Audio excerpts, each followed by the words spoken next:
Jai Hind doston. From today onwards, we are going to start a new series of covering current affairs topic, which will be helpful for your SSB interviews as well as the examinations. The first topic we are going to cover is the Myanmar coup, what it is and why it is happening, and what are the consequences on India. Let's begin with where is the Myanmar, like the geographical part of the Myanmar. The Myanmar is covered, that is surrounded by India, Bangladesh, Thailand, Laos, Vietnam, and China. On the southern side, it is covered by the water bodies, that is the Bay of Bengal and Andaman Sea. The major river, one of the major river of the Myanmar is Irrawaddy River. The important towns, that is important cities of the Myanmar are Mandalay, Yangon, it is one of the biggest city, that is Rangoon, and next is the capital city, that is Naypyidaw. The one of the major religion in the Myanmar is Buddhism. There are multiple ethnic groups in the Myanmar, but with the recent, which was in news, was the Rohingya Muslim. The Myanmar got independence from the British in the year 1948. It was ruled mostly by the armed forces.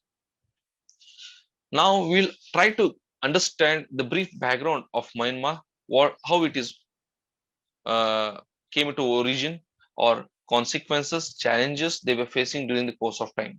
In the year in 1886, Third Anglo-Burma War erupted. After the war, the British occupied the Burma.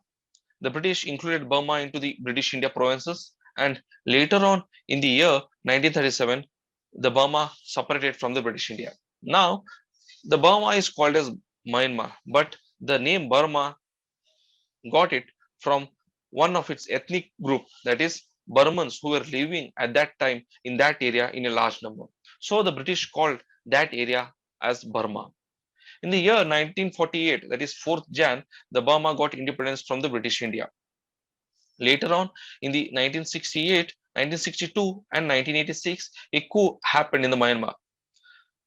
In the year 1988, a movement called as Fobalet, that is 888 movement, erupted. Why it is known as Fobalet means the movement started on 8th of August 1988. The movement is popular uprising against the authoritarian rule in the Myanmar, and mostly it is led by the students. In this movement only, a National League for Democratic Party erupted and its leader, Miss Aung San Suu Kyi, came into force. In the 1990 election, National League for Democratic Party participated and won the major seats in the election. This hampered the intention of the military rule. So the military nullified the election and detained Miss Aung San Suu Kyi. The detention was for 15 years. Later on, in the year 2012 or 13, she was released. In the year 2008, a cyclone Nargis hit the Myanmar. It was very a drastic disaster for the Myanmar. In order to get a help of its neighboring country, Myanmar changed the administration system and brought a new constitution system with multiple restrictions. The constitution was having like the president must be of military experience, and the president himself, his spouse and children shall not be subjected of foreign power or citizen of the foreign country. The main intention of this restriction is to keep Miss Aung San Suu Kyi away from the president race because she was having a two sons of British citizen and she cannot be the president. Later on, in the constitution also mandates that the defense, the interior ministers would and the border management would be controlled by the military itself. In order to retain the veto against the move to change the constitution, 25% of the seats in the parliament were reserved for the military rule. So even when the army allowed the power to transfer to the elected government, the major power were in the hands of the military rule. In the year 2010, a election was conducted. In that election, NLD did not participated because it did not recognize the constitution. So later on in the year 2012, NLD participated in by-election and performed well. In the 2012, Sir President Barack Obama visited Myanmar, signing it on with relationship between the Myanmar and the US. Miss Aung San Suu Kyi was released and party also changed its earlier position and accepted the army written constitution. Later on, in the 2015 election, National League for Democratic Party won the majority and formed the government. It was the country's first free and fair election and participated with by the multiple parties and formed the government. This raises the hope of the country in its way to full transition from the authoritarian rule to the democracy. But in the year 2018, a Rohingya crisis erupted. This crisis has a black dot over the Myanmar, we can say, because around 10 million Rohingya Muslims were killed, brutally killed by the Myanmar army personnel. A country in Africa, that is the Gambia, registered a complaint in International Court of Justice, filed a case against war crime against humanity over Myanmar. In the current scenario, what has happened is in the year 2020 election, National League for Democratic Party won almost 80% of the vote, while the army-backed Union Solidarity and Development Party suffered a humiliating defeat. The USDP did not accept the result as they accused NLD of voter fraud. The military backed the USDP's allegation of fraud without offering any evidence. So after that, the military took over the control of Myanmar administration. Army declared a 1 year of state emergency. Mint Sui, a former general or a current vice president, became the acting president. The Aung San Suu Kyi and other major leaders were arrested and taken into custody. Internet and mobile phones communication severely restricted across the country, and army pledges it will hold a fresh election after the investigation, and also till then all banks are closed nationwide. The same thing what she is the Aung San Suu Kyi and he is the army general, current army general who took over the power, and he is the current president, acting president of Myanmar. After the coup in the Myanmar, there were multiple global reactions. That is, few major leaders of the world like China, they all said that all parties in the Myanmar will properly handle their differences under the constitution and legal framework to maintain the political and social stability. The China indirectly or directly trying to support the Myanmar's military. Also, it is trying to have a connectivity issue, having a connectivity bindings with the Myanmar, and also trying to implement its One Belt, One Road initiatives. US strongly opposed the coup in the Myanmar and also threatened to impose sanctions over the Myanmar.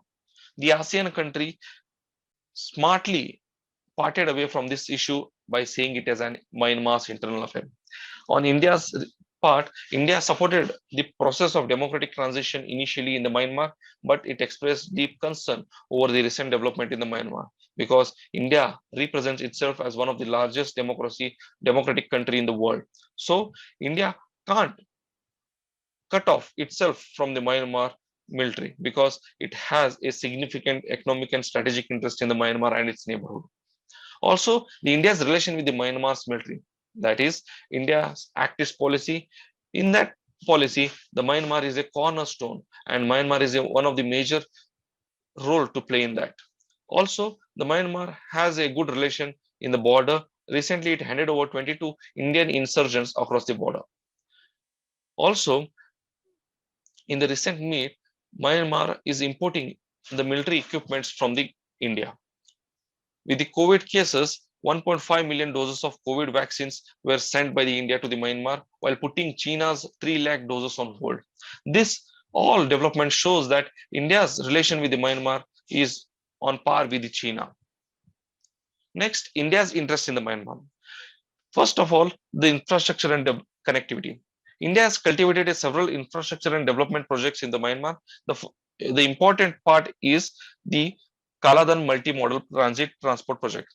It is nothing but to have a connection with the northeastern states like Tripura, Mizoram, and Nagaland by means of Myanmar. Here, the sea route has been set up from Kolkata to Sitwe, from Sitwe to Tripura, by means of Kaladan multimodal transport project, can transfer a goods, because in India, if you want to transfer a goods to Tripura or Mizoram, it has to take a long journey by passing through the chicken neck. And also keeping in future, like the to have a connectivity, multiple connectivity with the northeastern states, India is setting up a sea route connection with the northeastern states like Tripura and Mizoram. Next is the security. India has concerned over some militant groups like United National Liberal Front and also National Democratic Front of Bodoland from northeastern region taking shelters in the Myanmar. India needs a perpetual support and coordination from the Myanmar for maintaining of security and stability along its northeastern border areas. Also, the recent Rohingya issues, that is, India is committed to ensure safe, sustainable, and speedy return of Rohingya refugees from refugee camp of India and Bangladesh. Investment. When with Indian investment of over 1.2 billion in Myanmar hold considerable importance than any other country in the South Asia. In energy sector, the two countries are also expanding the partnership in area of energy cooperation. Recently, India signed an investment of over $120 million in Sioux oil and gas projects. So overall, what is the way forward? First and the foremost is reducing the gap among the different communities like the military and National League for Democratic Party, and also the Union Solidarity and Development Party, adhering to the communal division among the people of Myanmar and jumping to a conclusion that Myanmar will see a nationwide protest against the military coup is not correct. Also, threatening with the imposition of sanction is not a solution, as we have recently seen the example of North Korea, Iran. In spite of imposition of sanction, there has been no development in the issue. So the Myanmar military has an experience over the coup and administration and have always been unable to economically withstand the sanctions by striking deals with Asian countries in the past. Therefore, imposing sanction is unlikely to bring any major political changes. Criticizing military is not a wise for India, because India must want to remain engaged with Myanmar for quite a few reasons. The first one is to counter the dominance of the China in the South Asia. The next, the insurgent groups in the northeastern states, and also India has a major role to play in economic and trade relation with the Myanmar. For India, engagement with Myanmar is vital. It shall have to maintain a true track engagement, acknowledging the privacy of the army in the Myanmar's affair. So this is the whole discussion regarding the recent incident took place in the Myanmar, that is the Myanmar coup. So go through the PPT, you will have a clear idea regarding the Myanmar, and it will be helpful for you in healthy group discussion during your SSB interviews. Thank you. जोश है हमें जान है और उमंगे है दिल में जवान, क्या कहे तुमसे दोस्तों कि अब तो जाना है हमको कहाँ। मैं उनको